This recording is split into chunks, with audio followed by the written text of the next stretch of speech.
Cik pelna mūsu nelegālo veipu tirgonis un vai pastāv kāda ētika nelegālajā tirgu? Es nezinu pārāk daudz full-time veipu tirgotājus.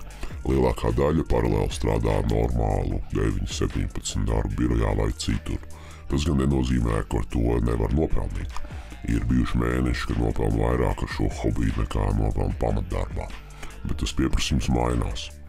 Par cipariem viss atkarīgs, cik pērts vienā reizē un cik vienā pirkumā pērk no tevis. Es iedošu piemēru. Kad es pērku 300 veipus 9 eiro gabalā, pēc tam pārdodu 10 reizes 30 veipus par 13 eiro gabalā. No 2700 eiro man ir 3900. Esmu nopelnījis 1200, jeb vidēji 120 eiro par vienu darījumu. Ja kāds gribētu paņemt, piemēram, 100 uzreiz, tad es dotu lētāku cenu, bet man ir mazāk darba. Par ētiku jautāju, loģiski ne vielu, ne veipu dīleriem nekādas ētikas tur nav. Uzdevums ir ļoti vienkārši – netikt pieķertam un nopelnīt. Es zinu dažus tirgoņus, kas nekad nepārdos nepilngadīgajiem, bet vairums tādu nav.